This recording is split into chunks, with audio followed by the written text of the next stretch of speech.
a beautiful Thank you for sunny hosting day. today, Mark. We really appreciate the opportunity to spend some time. Okay, so first item is, are there any corrections to the minutes? Seeing none, the minutes are approved.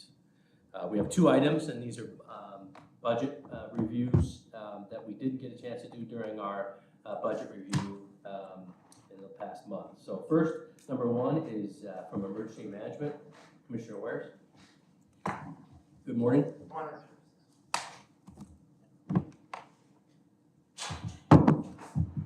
First, I'd like to start with acknowledging our team from this year. It was a difficult year for me personally, and the team stepped up incredibly well. I don't think that we really missed a beat with that. So they did a great job, and I think they deserve the credit for a lot of our success. I'd like to start a little bit with some of the stuff that kind of highlight 2025 and some of our accomplishments. I think one of the big things since we moved to our new facility is the training rooms and the utilization of that. That was one of our big goals in renovating that building, was increasing training space and capacity for not only things immediately related to emergency management, but other public safety sector, public safety functions within the county. We've done nearly 100 events this year, about 2,400 students, and that's still room to grow on that. Still room to, and I think that is happening. We are seeing an increased utilization. Especially as people come use the classrooms and use other stuff. There's definitely more interest in continuing that.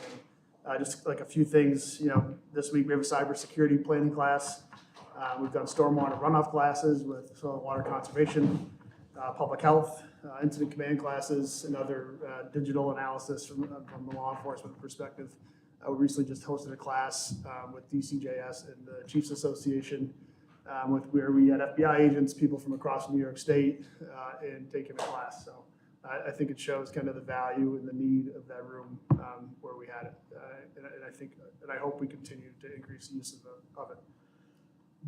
One of our other big things that we've been working on for a couple of years is continuing to build out the Emergency Operations Center, policy, procedure, training, exercise, and continue with that. We were able to do a functional exercise, which is a fairly significant amount of work to put that together in February with the help of a contractor using grant funds, and with the one of our positions that we were able to add in 2025 with training exercise. We're hoping to kind of take a lot of that in-house and continue to build that and make that on an annual basis. To continue that, people always retire, people always change positions. We get new people that are there, and to keep that training and the familiarity up with all the different agencies that are involved and represented there is a big undertaking that we, like I said, we'll continue to do in-house. We want to continue that process moving forward. Some of the other stuff exercise-wise, which I feel like was a big exercise year, the training and exercise, or we did a tabletop exercise program with the regional hazmat team, which we organized that. We contracted that out, a pipeline emergency response. And the last exercise is coming up in another week or two with Madison County.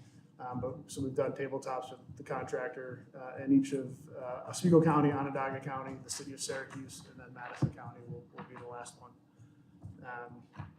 EMS study, we kicked off the EMS study this year, and we got a lot of buy-in and support from EMS agencies and studying the pre-hospital emergency care system and what that, where we can make improvements from initial dispatch all the way to transfer of care to the hospitals.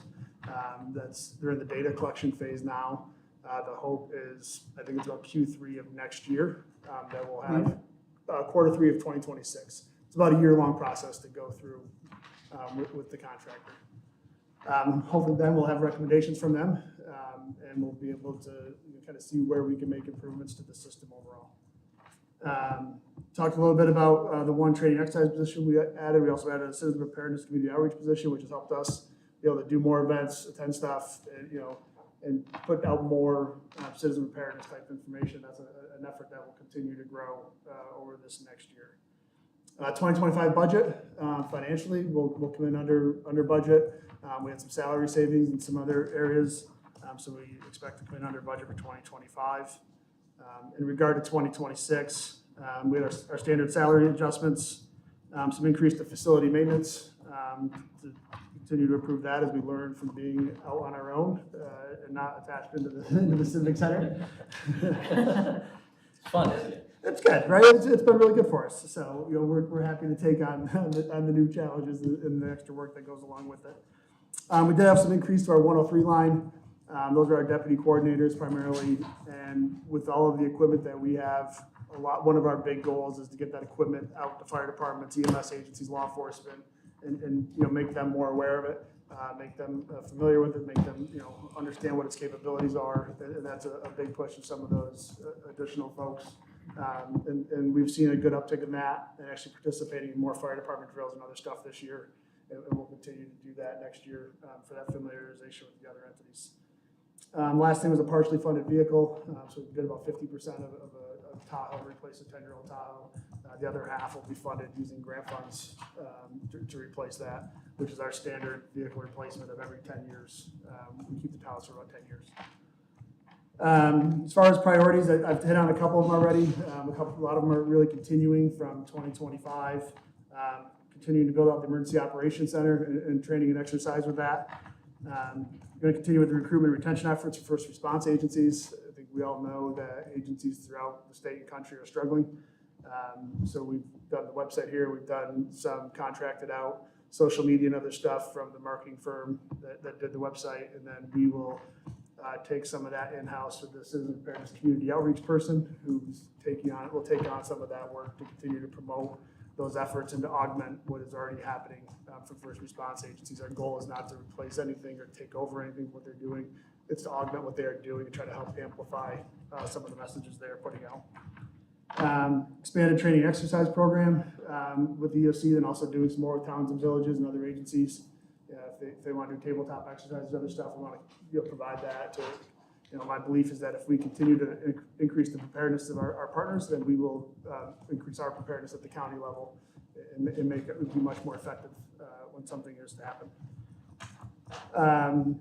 One big thing in the budget this year for us was the drone as a first responder program.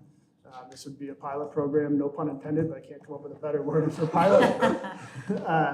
So the idea behind this, it's happening throughout the country and locally in Oswego County. Essentially, you're able to deploy a drone from a fixed location who can go get eyes on something immediately and then provide that information to responders. The funding will be used for the policy development, the training, the procurement of equipment, and everything that's associated with it. There are use cases from people using it for an iPhone crash detection, that they can fly over it and they can say, yeah, there's nothing at this intersection, all the way up to much more serious incidents happening. And then also one thing that we're working to do with this too is when it's not used in that type of scenario is working with infrastructure partners, WEP or DOT or whoever, if we can do infrastructure assessments and observations for them to save them time and money too. And then I think it's something that we'll continue to build out across the board, not just here locally. I think that's a pilot program we'd love to see get off the ground. I knew there's going to be another. Sorry. I knew there'd be another one somewhere. I couldn't help it. Well, let's get back to the reality of the. I do want to say, from a reality standpoint, the drone program. I was at the large apartment complex fire that we had. The drone was up in the air. I was at the command center looking, and you could see. As it was going down, you could see where we had to go without having to send people in. We knew where to go or knew to send. So this drone is, I think I showed you the picture. It's unbelievable what the technology gives you. The police department did a nice job. Yeah, and that was there. But if you have a bigger incident, like say the Alcan fire or something happens like that, we have the ability with the drone. So it is a valuable tool. And one of the things with this is I think a key thing is to augment what exists already, right? The Sheriff's Office has some great drone capabilities, some great training, some great equipment. We are not looking to replace what they are doing, right? They take the drone to an incident and fly it from there. This program flies from a fixed incident to get initial visualization of what's occurring. So they are different. I don't want to. Yeah, understand. But the technology Yes. and the program is.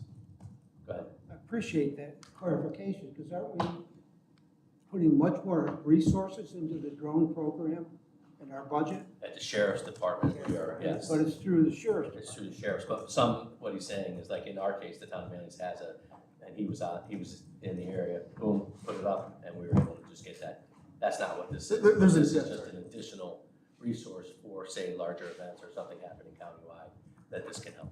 There's a number of agencies that have them throughout the county, right? So we're working with that. And then, we talk with the sheriff's folks who run their program regularly.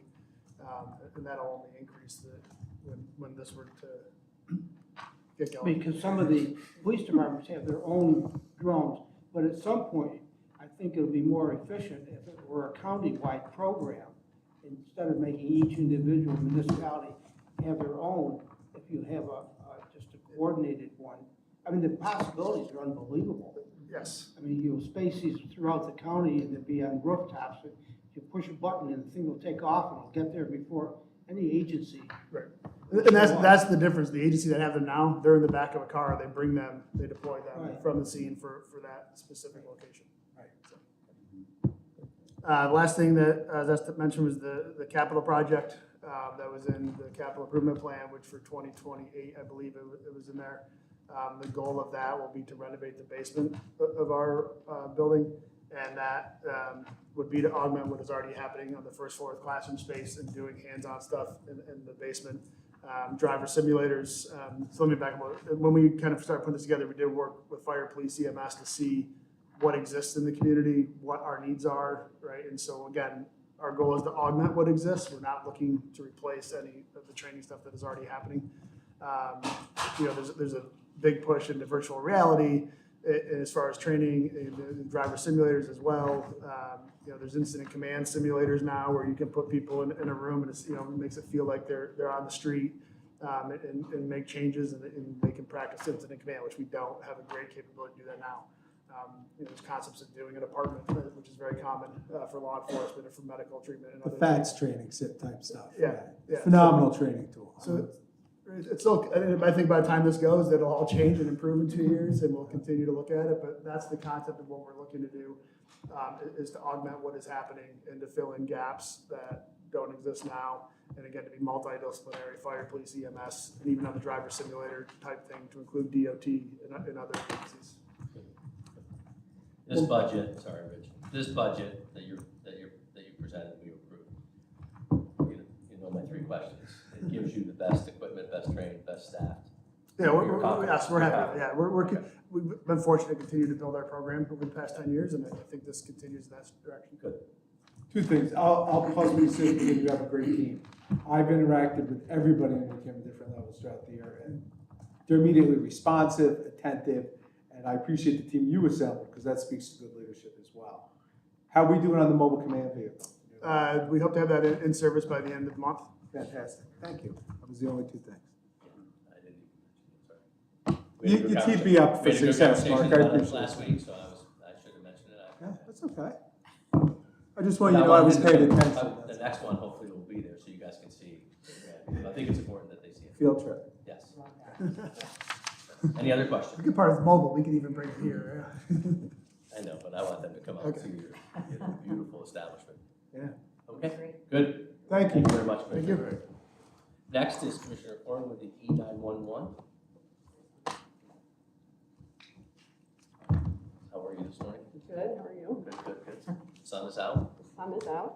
I brought my team with me. I believe you guys know these guys. We're good. Yeah, they don't want to come up and sit with you. That's all right, that's all right. I'm gonna speak to the 2026 budget. I was gonna use the one sheet that we provided to start our conversation, but please ask me questions as we go along. I'm gonna focus on 2 key elements, the AI program and staffing, because most of the things that we're gonna talk about are gonna fall into one of those categories. And I think we'll be able to cover everything through those. Our AI program, I spoke about this the last time I was here. This is a very exciting time for us. This falls right in line with the county executive's initiative to have AI programs and his vision. And we are now, I can very confidently say, we are going to be very cutting edge across the country having this AI program. The program that we have invested in is called Prepared. Since I was last here, they have been acquired by Axon. If you all know who Axon is. This is a great acquisition for them. This is going to allow them to not just be a small company anymore and have the financial backing that they want, but it's going to allow them to think bigger in terms of connecting a lot of those tools from Axon to the AI system. And you're gonna start seeing things in the 911 world that are almost more Intel based in our ability to do analytics and do lots of really neat things. And I'm actually gonna have the opportunity to meet the leaders from both of those companies in a couple weeks. So that just really shows where Onondaga is to have that invite and to get to see that. So I'll get to bring that back here, and this is just really exciting. Just a reminder of what all these things are. The first one is a tool that allows us to do transcription. So all the calls that come in will be transcribed. That's on the call taker and the caller side. They will be translated in 20 plus languages. That number continues to go up. That is a cost savings to us and a time saver. So that is just outstanding. It summarizes the call and it aids the call taker. It does not replace the call taker. It's just an outstanding tool to help them do their job, do it faster, do it more accurately. The next one is a QA/QI tool. Think of this as kind of like a coach. We feed this tool. We are going to be telling it these are the key questions that the call taker should be asking in certain situations. If the call taker happens to forget something, it will remind them. Think of it as almost a tool for the supervisor. The supervisor can't be over everyone's shoulder at any given time. And people have outstanding calls. They have calls that don't go so great. We don't catch those things, the good things and the things that didn't go so great till weeks or months later. This is going to do it instantaneously. When we talk about our diversion programs like persons in crisis, nurse navigation, it's going to help our staff know, okay, this is the type of call that needs to get diverted as well. So this is going to help us with those programs, and those continue to grow and expand. So that is very exciting. All those things will come together and help our staff. The last one is the non-emergency triage tool. This is going to be an AI bot that will take the hundreds of thousands, not just tens of thousands of non-emergency calls that come in. And I don't mean non-emergency like the kinds we get diverted to nurse navigation, but the kinds of things like barking dogs, parking complaints, things that just don't need to be answered by our staff. This is where we can save a body and send this to a bot that literally sounds like a human being. So it's an outstanding tool. It's going to be something that it's going to take time to build. We're not there. It's going to take several months to build that tool. And we'll run a PR campaign to let the public know that this is coming. But we are testing it. All these things are being tested right now. So that's kind of the order that you'll probably see these be implemented in part of those three things. Yes. PR tool, do you call them a nuisance call? You can call this. Okay. Yes. By PRing it, do you think it's going to increase it so that AI bot? I mean, I don't want to No. encourage these people to do this because this is not what you guys are there for. But if you do a PR tool and say, oh, we have this new tool to take care of these calls, then more people may call. I just don't want that to happen. Is that a thought process in the back of your head?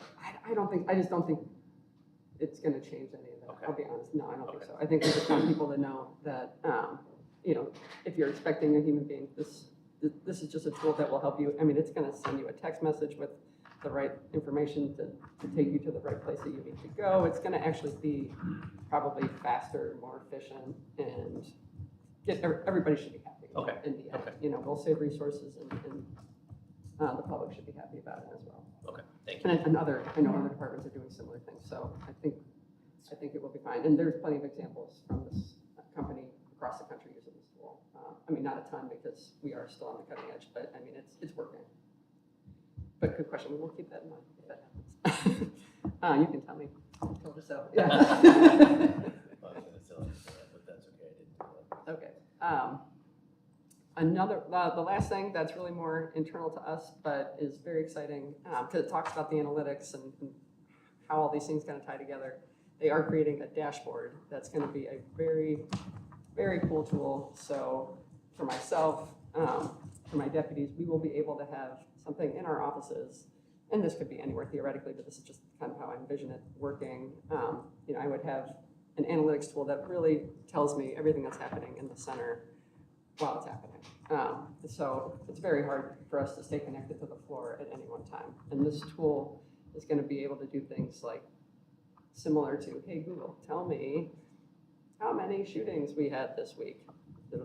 It's going to tell us, whenever there's questions of things that we need to answer from you all, from the county exec's office, that takes a lot of time, a lot of resources, and we have so much data at the 911 center. I mean, that's what's just, this is something I've been kind of dreaming of for years. How can we be a better analytics resource for our community?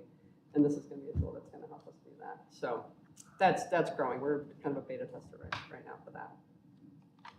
So to spin from that into staffing, as I said, these are not tools that replace human beings, right? These are making our jobs easier. They're making our jobs better. It also provides some relief in ways to our staff. And I cannot overemphasize enough the data and that is coming in about the stress level that is on 911 center employees is becoming more and more apparent. It is undeniable how hard the job is, and that the time on task is just as significant as the degree of the calls, like how stressful they are. So we have been, since I last saw you, we've been doing some analysis that ties into, why is our overtime at the amount that it is? Why are our numbers the way they are for how much it costs for people to do the job and for their stress levels? So this is where it comes into budget. There has been a frustration with why our overtime is so high, right? And it has made sense that we have seen overtime be high since COVID, since these are the years that we are growing and we have been getting our staffing up. If you look at 2025, our staffing is now almost full. Like we were basically there, and that is the great news. I mean, we've worked extremely hard. Our recruitment team, our hiring team, our training team, I cannot say enough of how hard they have worked since COVID to regain our staffing numbers. But the reality is the overtime is still high.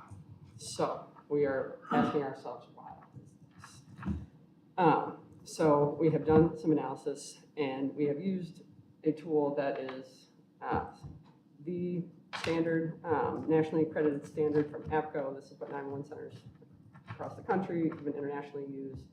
And in doing this analysis, it will tell you what your minimum staffing needs to be to match your population, your call volume, et cetera. Our numbers are too low. They're not where they need to be. The numbers have changed. All the factors have changed. And this analysis hasn't been done in like 10 plus years. So the reality is we don't have enough staff to do the job. And that's why staff get burned out. That's why staff call in sick. That's why there's overtime. That's why we have to order people to come in. All of these things add up. And we've been rebuilding for so long that has really been the reason why, but now we're basically where we need to be, and the numbers are still where they are. I mean, we're going to be training still for at least another year because of where we are, but and you will always see a higher cost for training because that takes two people to be sitting next to each other. But for the future, 2026 is set. We know that. We know what our funded positions are, but have to lay the groundwork for the future. We have to have serious conversations about right-sizing our department for the right amount of staff to do the job. Because we talk about all these cool things that we're buying in the community, helicopters and drones and all kinds of neat things that we're doing. None of those things go anywhere unless the 911 center is working. We have to be in the same conversation of our cool tool is people. We have to have people. We have to have the bodies to get our first responders where they need to go, to answer the phone calls of keep our citizens, alive and safe and give them the resources they need. So the good news is, again, we have got our funded positions filled. Exciting, but we do need more positions in the future. Question on the staffing side, I might have missed it. So when is that going to be finalized? Or is it the staffing study that you did? We did it, it's done. So did it also address how many shifts we need, everything? Because you guys have, I remember back in the day it was 7 to 3, 3 to 11, 11 to 7. Yep. And you have like A watch, B watch, C watch, D watch, E watch, F watch. Does it address all of that? It does. I mean, Also? it takes into account how you do that, but yes, we have broken it down to how many people you need on each of those shifts, because the numbers are different based on the shift, yeah. And do we have an analysis of like the shifts now versus the shifts in the study? Will we be presented after you guys have time to really break it down and compare to current? I would love to see what that study compares and contrasts to current staffing. And again, we totally understand the difficulty in hiring and a lot of the overtime. And even after you get up to full staffing, you're still gonna have prolonged sick days from people just mental health recovering from having to work so much. So that trickle effect in the last 6 months to a year, I've seen it in the police world, it's the same up there, the same type of stressors. So I just love to see what the staffing recommendations are versus where we are now and, you know, assist you guys however we can. Sure. I mean, Absolutely, Thank you. yeah, thank you for asking. A couple questions. You're not implying that we're not funding you enough. I'm not implying that we have, well, we need more funded positions. That's what our analysis is showing, right? We have the funding. For 2026. For 2026, we are. Not for 2025. but Yeah, it- right. Yeah. But I mean, have you put enough funding in your budget to reach these staffing that you're hoping?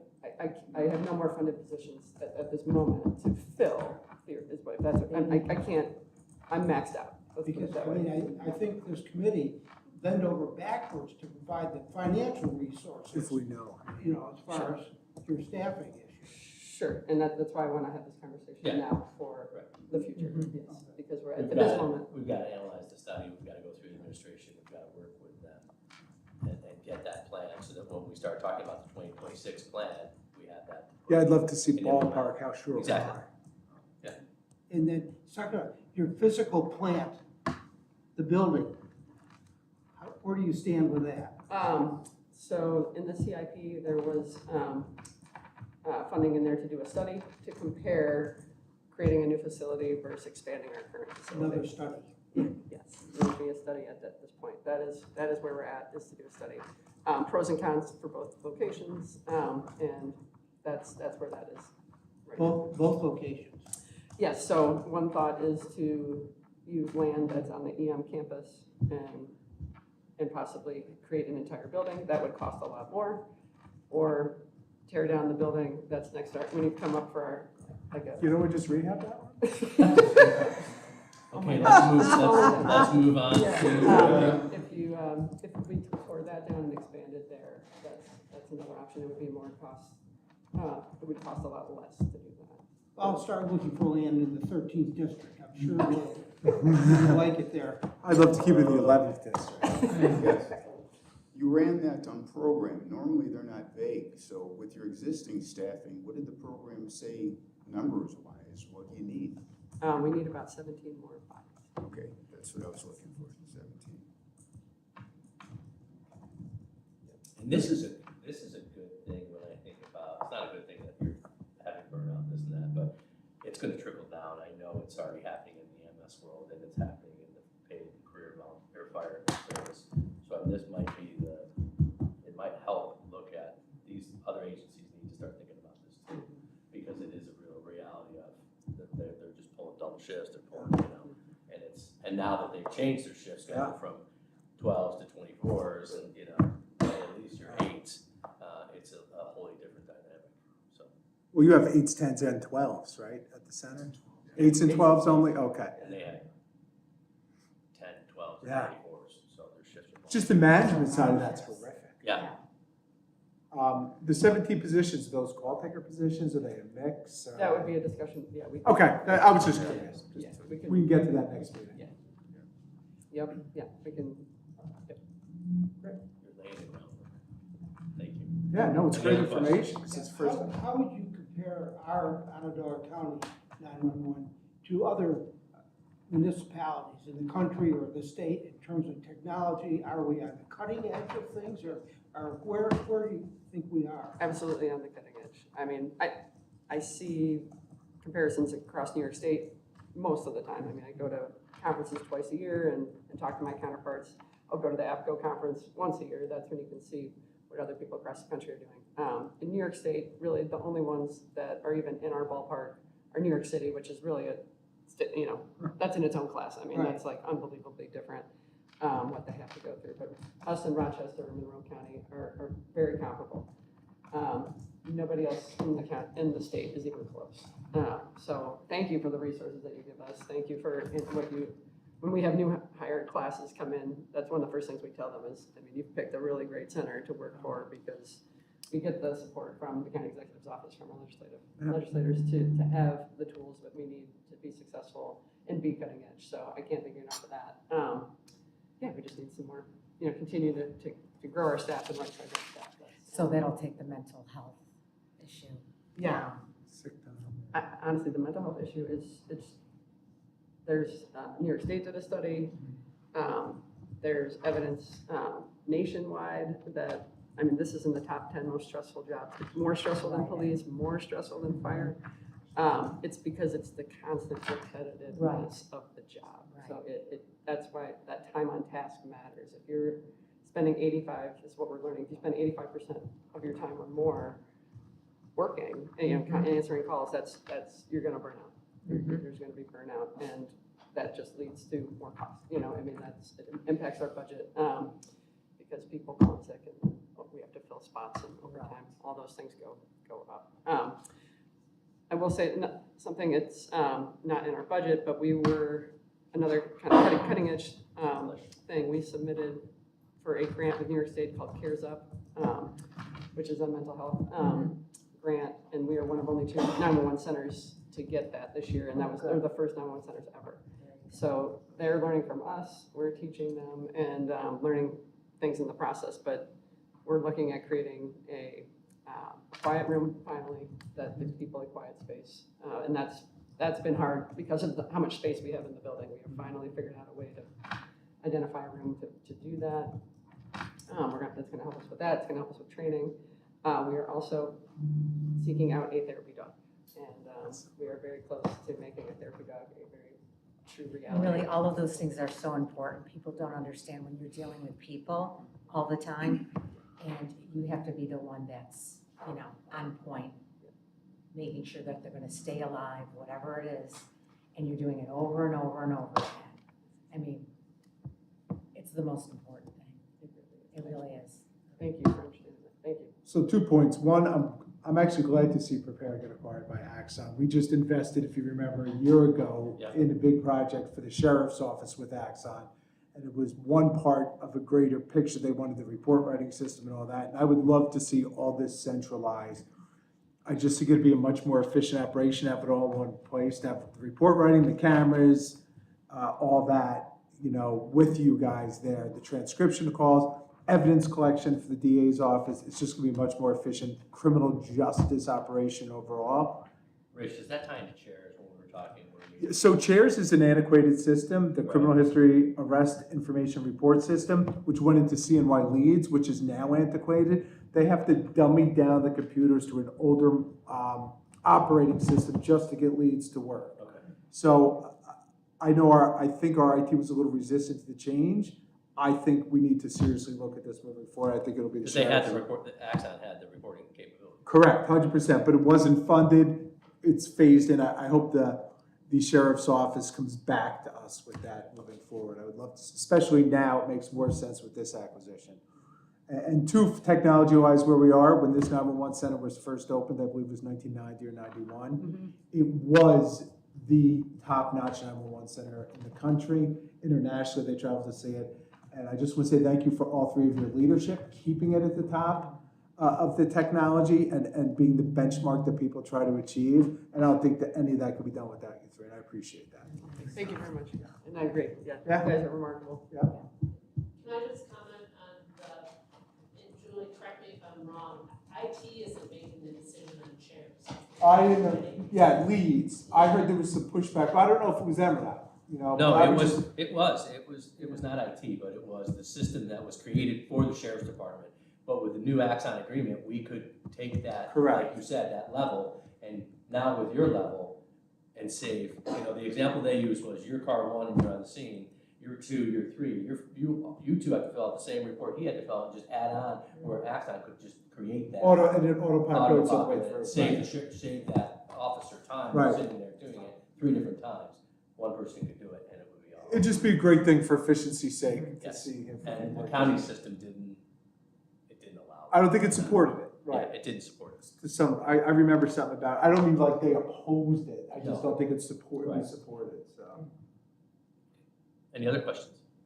It's wonderful. Thank you so much. Yeah, Thank you. Thank you. Thank you. That is our agenda.